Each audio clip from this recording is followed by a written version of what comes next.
De la Coupe du Monde entre l'Allemagne et l'Argentine. Déjà, il faut le savoir si vous n'étiez pas au rendez-vous, que ce soit le Pays-Bas, la petite finale en occupant la troisième place. Nous allons ouvrir ce journal en Irlande à Ottawa. Nous sommes au Canada. L'Assemblée parlementaire francophone a réitéré son attachement à l'unité et à la stabilité de la République démocratique du Congo. Commentaire signé Jean-Pierre Castan-Lambing. L'Assemblée parlementaire de la francophonie, réunie en sa 40e session ordinaire à Ottawa, au Canada, a proclamé à l'unanimité de ses membres son vif attachement à l'unité, à la souveraineté et à l'intégrité territoriale de la République démocratique du Congo. Elle a décidé de la levée de la suspension à l'encontre des 3 pays de la région d'Afrique que sont le Mali, la Guinée et Madagascar. La Côte d'Ivoire a cessé d'être sous le coup du régime de la mise en observation. Les travaux d'Ottawa se sont déclarés favorables au rapatriement volontaire des réfugiés centrafricains et de la convocation en juillet 2015 à Berne en Suisse de la 41e session de l'Assemblée parlementaire de la francophonie. Les recommandations seront versées à l'ordre du jour du 15e sommet de la francophonie annoncé pour novembre 2014 à Dakar au Sénégal sur la thématique de la magnificence de la femme et de la jeunesse en tant que vecteur de la paix et acteur du développement. Défavorisée par l'âge, la présidente de l'Assemblée parlementaire de la francophonie, André Champagne, a préféré passer le relais à son compatriote et sénateur de son État, en l'occurrence Paul McEntwain. Retour en République démocratique du Congo avec cette audience que le Premier ministre Augustin Matata Ponyo a eue avec l'intersyndicale nationale de l'administration publique. De quoi était-il question? Tentative de réponse dans ce reportage signé Gisèle Ngalula. De l'administration publique, les préoccupations des agents et fonctionnaires. La négociation sur les cahiers des charges est prévue dans les jours qui viennent. Nous avons parlé spécifiquement du cahier des charges qui contient plusieurs points. Le recrutement du fonctionnaire, comment ça doit se faire, le salaire du fonctionnaire, il y a les soins médicaux du fonctionnaire, comment est-ce que le fonctionnaire doit aller à la retraite. Toutes ces choses-là sont contenues dans le cahier des charges. Le Premier ministre nous a dit qu'il est Premier ministre pour les autres, pas pour lui-même. La vie du fonctionnaire est au centre de son action gouvernementale. Les négociations aboutiront à la mise en place d'un protocole d'accord entre le gouvernement et les fonctionnaires. Daniel Mokoko Samba, vice-premier ministre et ministre du budget, représentant personnel du chef de l'État Joseph Kabila Kabange, a ouvert hier matin le séminaire de la validation de la matrice des indicateurs des critères de suivi de l'accord cadre d'Addis Abeba. Reportage de nos confrères de la presse présidentielle. Au nom de son Excellence, Monsieur le Président de la République, chef de l'État, je déclare ouvert le séminaire de validation de la matrice des critères de suivi et indicateurs de mise en œuvre des engagements nationaux de l'accord 4 signé à Addis Abeba le 24 février 2013. C'est sous des applaudissements nourris d'une centaine de participants, dont la société civile et les délégués des 11 provinces du pays et autres invités de marque, parmi lesquels les députés nationaux et sénateurs, quelques membres du gouvernement, les représentants adjoints du secrétaire général des Nations Unies en République démocratique du Congo, ainsi que des membres du corps diplomatique réunis sous la tente géante à la Cité de l'Union africaine à Kinshasa, que les vice-premiers ministres et ministres du budget, Daniel Mokoko Samba, a, au nom du chef de l'État, Joseph Kabila, ouvert solennellement samedi 12 juillet ces séminaires. Objectif du forum, valider la matrice des critères de suivi et indicateurs des mises en œuvre des engagements nationaux de l'accord 4 d'Addis Abeba. Les participants à ces assises ont aussi planché durant toute la journée sur la matrice des 6 engagements nationaux de l'accord cadre signé le 24 février 2013 par 11 pays membres de la CIRGL pour la paix, la sécurité et la coopération pour la RDC et la région, un outil de référence pour l'accomplissement et l'achèvement des réformes entreprises par le président Kabila depuis son accession à la magistrature suprême. A noter que cette matrice comporte 56 critères de suivi et 347 indicateurs de mise en œuvre. Elle couvre, entre autres, les réformes du secteur de la sécurité, la consolidation de l'autorité de l'État, en particulier dans des zones affectées par des conflits, la poursuite du processus de décentralisation, la promotion du développement économique, l'expansion des infrastructures et la fourniture des services sociaux de base. La matrice des engagements nationaux constitue, à en croire François Mwamba-Chimbi, coordonnateur du mécanisme national de suivi, un indicateur important de la détermination du chef de l'État à conduire la RDC vers la route de l'émergence et pour le bien-être social du peuple congolais. Nous allons nous rendre au ministère de la Défense. Les bailleurs de fonds ont désormais un plan unique de démobilisation, désarmement et réinsertion appelé DDR3. C'est le vice-premier ministre, ministre de la Défense, Alexandre Lubantambo, qui a procédé le vendredi dernier à la remise de ces documents avec un budget prévisionnel de 85 millions de dollars. N'est-ce pas, Félix Zadmetizan? Le plan global unique DDR3 fait du chemin. La mouture finale de ces documents a été remise ce vendredi à la communauté de bailleurs de fonds par le vice-premier ministre, ministre de la Défense nationale des anciens combattants, Alexandre Lubantambo, et président des comités interministériels en charge des DDR3. Selon Alexandre Lubantambo, cet outil permettra aux partenaires extérieurs de décider de leur contribution pour la mise en œuvre de cette phase du DDR, du reste voulu la dernière. À travers ces jets de remise du plan global unique DDR3, le gouvernement de la République démocratique du Congo a mobilisé des ressources pour faire face aux défis de la réforme du secteur de sécurité. Mener à terme la troisième phase de réalisation du plan national du désarmement, démobilisation et réinsertion, baptisé DDR3, est un de ces défis. Et comme dit plus haut, nous avons plein espoir que cette phase permettra de mettre définitivement fin au phénomène de groupes armés dans notre pays. Cette troisième phase assurera la prise en charge de la réinsertion sociale de près de 12 205 éléments démobilisés et rendus des groupes armés et du M23 avec un budget prévisionnel de 85 millions de dollars américains devant couvrir l'ensemble des besoins exprimés sur une période de 4 ans. Malgré les nombreux défis financiers auxquels il doit faire face dans divers domaines, le gouvernement de la République démocratique du Congo a pris des dispositions pour mobiliser dans l'exercice budgétaire en cours une part des ressources destinées à constituer ces fonds. Le représentant spécial adjoint du secrétaire général des Nations Unies, le général Wafi, n'a pas tardé d'informer l'assistance composée de députés, de sénateurs, des membres du gouvernement et de la communauté de bailleurs de fonds. L'apport de la MONUSCO à hauteur de 8 millions de dollars américains à ces programmes DDR3. La Grande-Bretagne conditionne plutôt son soutien à un travail commun sur les mesures de mise en œuvre. Tout à fait autre chose. À présent, la cité de la paix cardinal Echao est désormais opérationnelle. C'est le vice-ministre de la coopération, Dismas Mangungu, qui a procédé à son inauguration, nous dit Odilon Kayumba.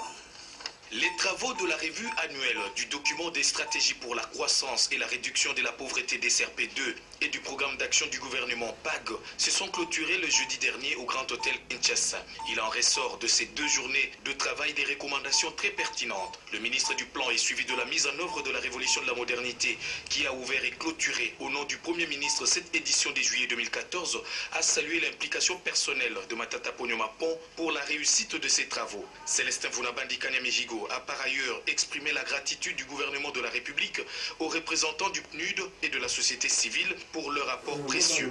Il n'a pas oublié de remercier la présence et la participation active et décisive de ses collègues membres du gouvernement pour le succès de cet atelier. Les partenaires techniques et financiers de la RDC qui ont été très présents dans les travaux ont été congratulés par le patron de la planification du développement national. Cet atelier, il faut le dire, a été enrichi des échanges et débats.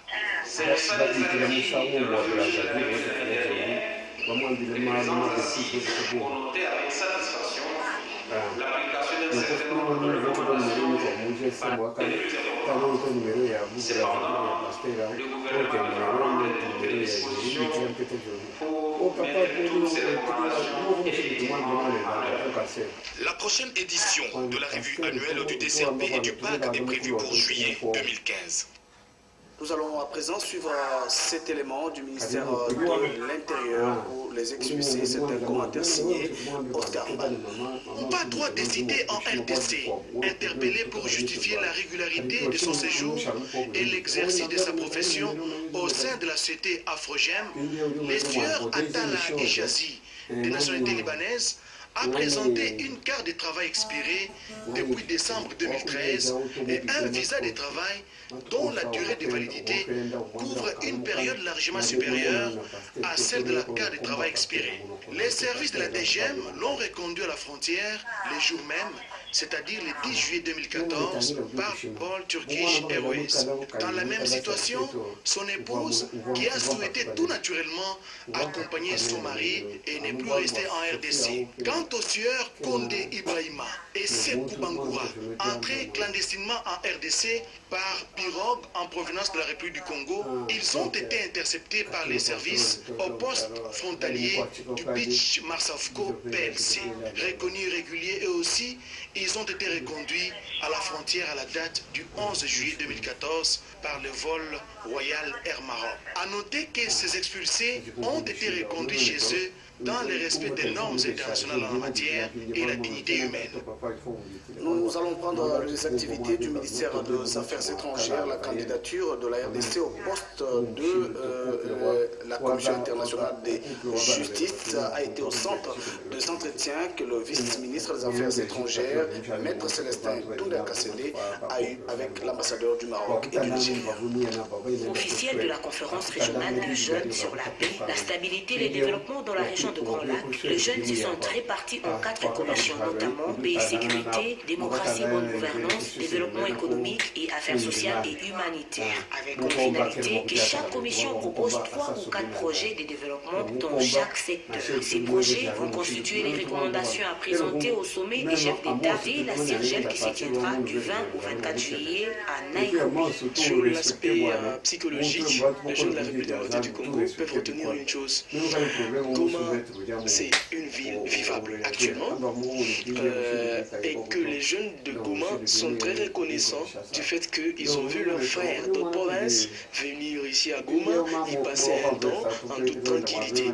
Raison pour laquelle, étant ici, nous discutons ensemble avec tous les représentants et d'autres pays et ceux de la République pour trouver quels sont les vrais mécanismes, quelles sont les raisons que nous pouvons avancer auprès de nos représentants en tant que chefs d'État pour qu'ils puissent voir comment résoudre le problème du chômage de la jeunesse, de son encadrement, parce que le chômage entraîne l'oisiveté et la naïveté, ainsi l'utilisation dans les groupes armés, l'utilisation dans la délinquance et dans d'autres formes de mots qui rongent notre communauté. Ainsi, parmi les grands espoirs que la communauté congolaise, les jeunes de la République démocratique du Congo peuvent avoir après ces assises, c'est que leur voix, leurs desiderata, leurs soucis seront entendus. Un cahier de charge sera déposé dans le sommet des chefs d'État de la région du Grand Lac. Après Goma, nous allons nous rendre dans le Kasaï oriental pour voir ce qu'a été le conseil provincial de ministres présidé par le gouverneur du Kasaï oriental, Alphonse Ngoï Kassanji. Sous la direction de son Excellence, le gouverneur de province Alphonse Ngoï Kassanji, il s'est tenu ce mercredi 9 juillet 2014 un conseil de ministres provinciaux de la province Kasaï orientale dans la salle de réunion du nouveau bâtiment du gouvernorat de province. Le gouverneur de province a informé les membres du conseil que la situation de sécurité régionalement calme sur l'ensemble de la province en dépit de quelques cas isolés de vols enregistrés sur la ville de Mouchimai. Il a par ailleurs déploré l'incursion de la population du Kasaï occidental qui a pillé quelques récoltes sur les champs de nos compatriotes du territoire de l'Opatapata. L'autorité provinciale a signalé avec satisfaction la célébration au Kasaï oriental sans incident du 54e anniversaire de l'indépendance de notre pays, placé sous le thème « La consolidation de la paix et de la cohésion nationale ». Le gouverneur de province a salué l'organisation la semaine dernière du séminaire de renforcement des capacités des membres du gouvernement provincial sur la gestion axée sur les résultats gains en cycle. Le ministre provincial des infrastructures a articulé ses propos autour à état d'avancement des travaux, écoles et centres de santé. Le ministre provincial des ITPR a informé le Conseil que divers travaux commencés par le gouvernement provincial dans son programme élaboré depuis 2011 tirent à la fin. Après inauguration des centres de santé de Tchatchacha et Chinchan dans les territoires de Kameyakamanga, Épée, Kassanda, Katogo et centre de santé de Chinono dans les territoires de Chilengi, il sera bientôt inauguré. Épée, Chama, Katanda, Épée, Mimaze, Wanganashika, centre de santé Kamandakadila, Wanganashika, pavillon de l'hôpital général de référence de Chamala, les travaux de construction du stade Kachalabonzola avancent normalement bien. Voilà, la réalisation est à mesure à présent de nous proposer les activités du vice-ministre des Affaires étrangères qui a planché avec l'ambassadeur du Maroc et du Nigeria sur la candidature au poste du comité international de justice d'un Congolais. L'élection des juges à la Cour internationale de justice aura lieu à New York au mois de septembre prochain lors de la 69e Assemblée générale des Nations unies. À cette occasion, le continent africain est appelé à présenter un seul candidat à ces postes. L'Afrique en a deux. Il s'agit de la candidature du professeur Boulaboula Salman de l'RDC et de la candidature du royaume chérifien, le Maroc. Or, Rabat a déjà occupé deux mandats à la Cour internationale de justice. C'est ainsi que le vice-ministre des Affaires étrangères, Maître Célestin Touré Kassini, s'est entretenu avec l'ambassadeur marocain Mohamed bin Kadour. L'entretien a tourné autour de la candidature de l'RDC, pays qui a toujours entretenu des bonnes relations d'amitié et de coopération avec le Royaume du Maroc depuis l'établissement des liens diplomatiques. Ça, c'est une question que nous débattrons dans le cadre des consultations régulières que nous avons avec le Sur ces mêmes thèmes de coopération, le vice-ministre tourne à Pélang avec l'ambassadeur de Nigeria. Dr Grave Eguchi a réitéré le soutien de son gouvernement à la candidature de l'RDC, un pays dont les réformes économiques, constitutionnelles et judiciaires sont en marche.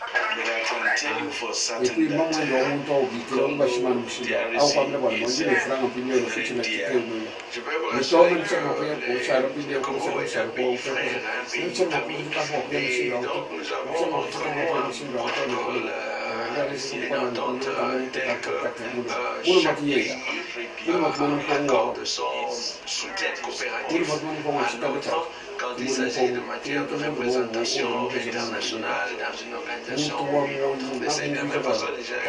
Déjà, la RDC va faire beaucoup de matière de réciprocité. Nous allons rester dans ce domaine de la coopération, cette fois-ci pour parler des activités du vice-ministre de la coopération, Dismas Mangwengu, qui a procédé, lui, en signé à l'inauguration de la cité de la paix cardinale et Tchao.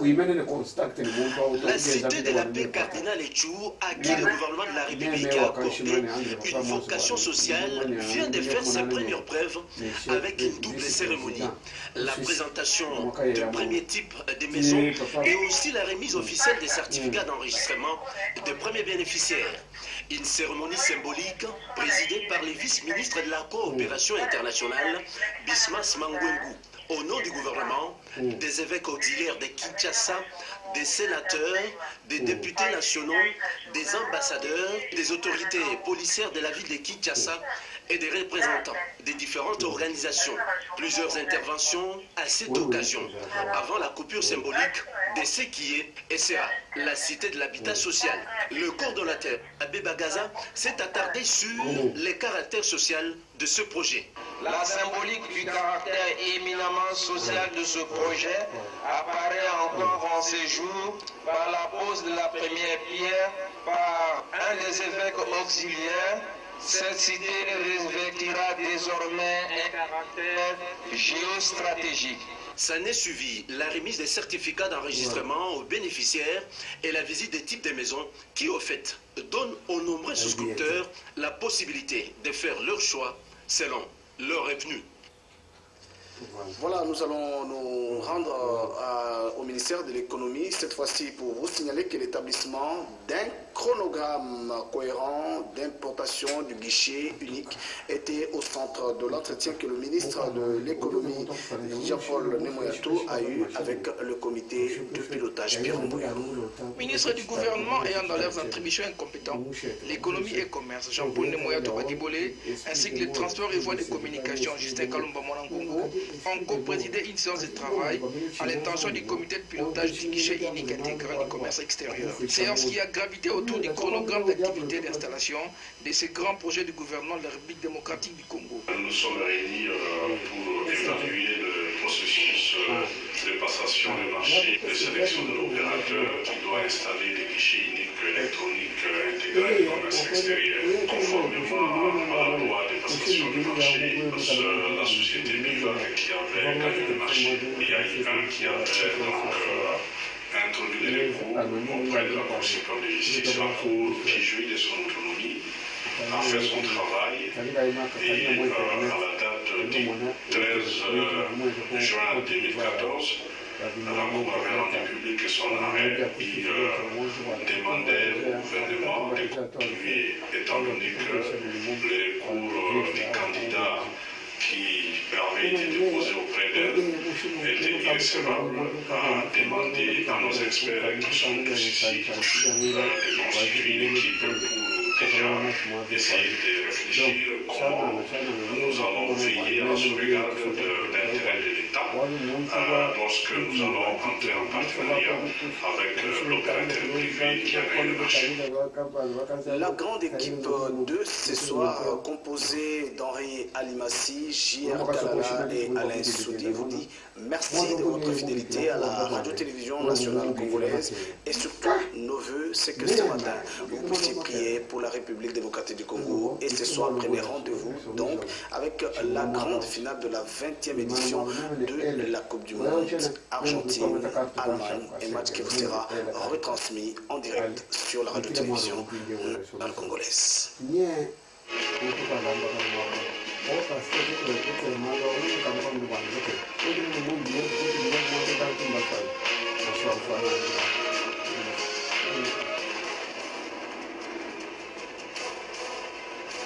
Faites petit. Et même en petite série, et même en petite quantité, dans la nouveauté. Roger Bacas, on appelle ça maintenant, ils ont trouvé une astuce, ils disent les séries limitées. C'est dans la nouveauté qu'on parle de série limitée. Vous avez aussi parlé de microprocesseur. Dans le microprocesseur, coûte le plus cher, oui, bien sûr. Peut-être quelque chose de supplémentaire, une nouvelle idée. Oui, parce qu'en fait, dans les ordinateurs, rappelez-vous, IBM, c'était des gros machins comme ça. C'est ça qu'on est tout à l'heure. Aujourd'hui, le gros machin, il est condensé, il est dans un petit boîtier, tu tapes à la main. Roger Bacas, prenons des voitures, d'accord. Des voitures coupées, 2 portes, souvent coûtent plus cher que la 4 portes. Ça, c'est exact. Vous nous avez pris au milieu du poisson. Sachez que nous sommes dans Moringa Talk Show. Avec Ange Trésor et l'expert comportement et antithétique. Messieurs Jean-Claude Moumou. Nous sommes sur 117 avenue du colonel Kiki. Quand nous parlons de ceci, c'est parce que petit à petit, nous vous amenons vers des conseils diététiques qui vont affecter votre avenir et qui vont conditionner votre lendemain. Donc, vous nous appelez au 09 5 fois 1800 ou 0 85 555 1800. Maintenant, imaginons quelque chose de plus concret que tu nous as dit. Une nouvelle personne fait approcher une grande personnalité. C'est un exemple. On empêche. Étant restés dans la zone de confort, ceux qui sont anciens, ils craignent que le nouveau apporte de nouvelles idées au risque de le déplaire. Mais une nouvelle façon de penser. Qu'est-ce que tu voulais dire par là? Parce que Roger Bacas, sur le plan humain, donc, si on va prendre la cour du roi, oui, d'accord. La cour du roi, il y a le roi, et puis à côté, il y a donc toute cette cour qui gravite autour du roi, mais qui va empêcher une nouvelle façon de penser, approcher le roi, une nouvelle vision, une nouvelle personne. Alors que ça va venir l'édifier, ça va venir lui permettre de voir autrement. Quand tu n'as qu'un cercle d'amis qui t'entourent et qui t'empêchent, parce qu'ils sont dans leur confort, de voir grand, d'avoir une vision de rêve. Parce que quelqu'un qui ne rêve plus, Roger Bacas, c'est quelqu'un qui est mort. C'est comme ça que tu as dit que le plus grand génocide, c'est la mutilation de la capacité de rêver. De rêver. Ça, tu m'as dit ça hier. Ah, je n'étais pas là. Crois-moi, tu n'étais pas là. J'ai dit ça, Roger. La mutilation de la capacité de rêver. Oui. Tu dis que c'était le plus grand crime. C'est le plus grand crime, Roger Bacas. C'est pire que le crime contre l'humanité, c'est pris. Génocide rwandais, avec les enfants d'Israël partout, mais tu as dit le plus grand, c'est ça. Donc qu'est-ce qui nous regarde? Qu'est-ce que tu leur dis en disant cela? Mais je dis simplement que nous avons besoin de rêver. Roger, si tu ne rêves plus, quand je dis si tu ne rêves plus, le rêve te transporte, le rêve te permet, n'est-ce pas, d'imaginer à l'infini, le plus impossible, à l'infini. On a mis en nous l'esprit de Dieu. L'esprit de Dieu, cet esprit nous permet de pouvoir voir les choses grandes, pas les choses petites. Roger Baka, quand tu vois petit, tu tends la main. Quand tu vois grand, tu ouvres les bras. C'est différent, Roger. Je ne sais pas si tu arrives à comprendre la portée. Les gens qui ne rêvent plus, tu rêves petit, juste devant chez toi.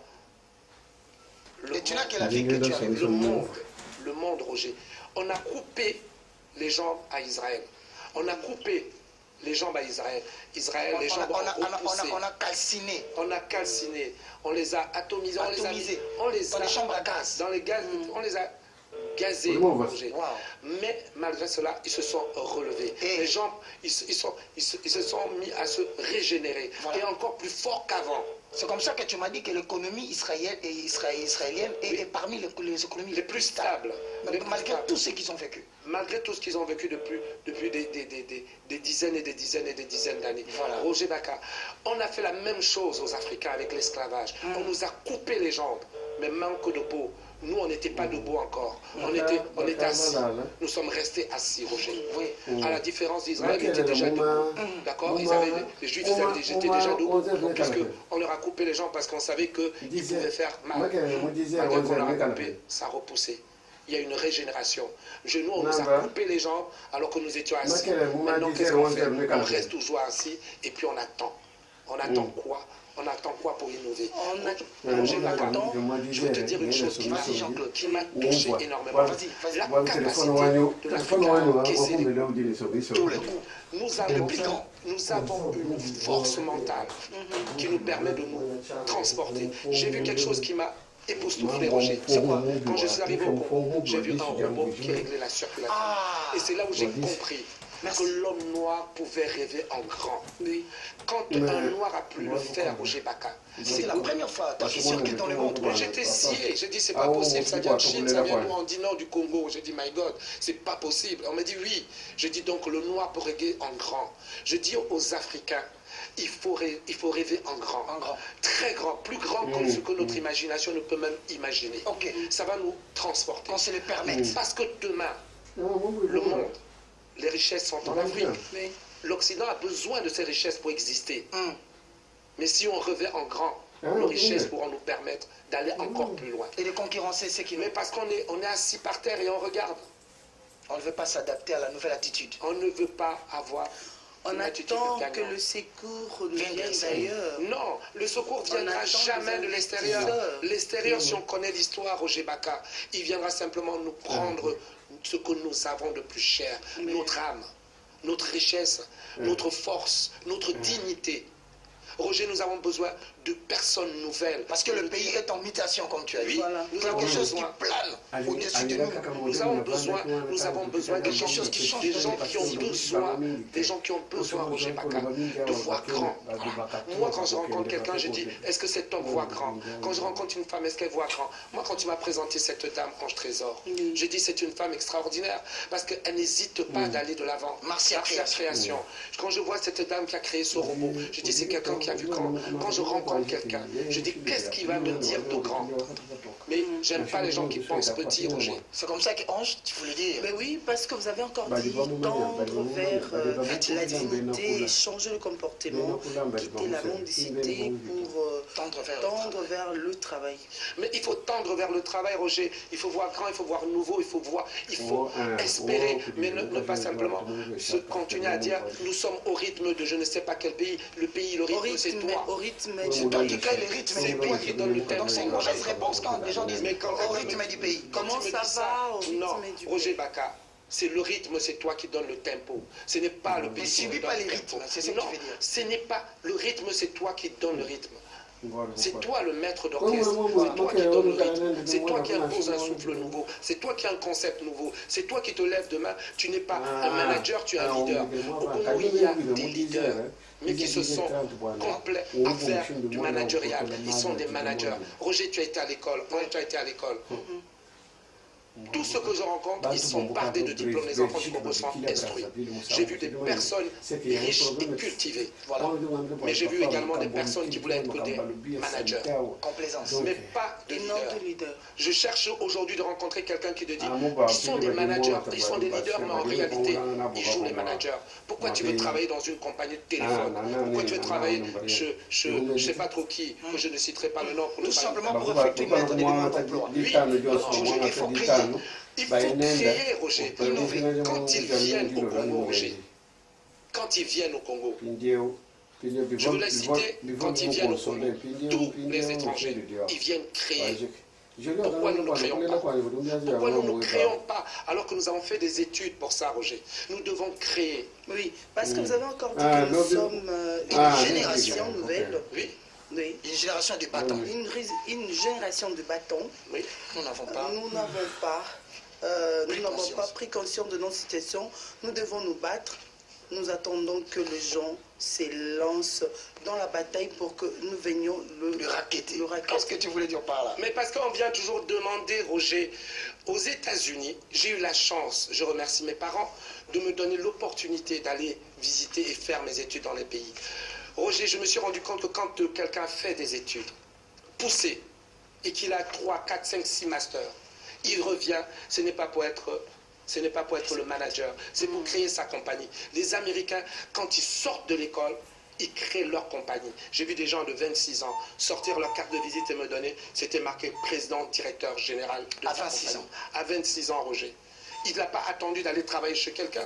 Il a osé. Là, je comprends pourquoi tu as donné l'exemple de Mark Zuckerberg, Facebook. Oui. Aujourd'hui, le président, comme tu as dit, il a demandé même s'il pouvait aider l'économie américaine. Bien sûr. Parce qu'en fait, les mecs, ce sont des bâtisseurs. Nous ne pouvons pas être des observateurs, nous devons être des bâtisseurs, Roger. Nous devons être des leaders, puisque en fait,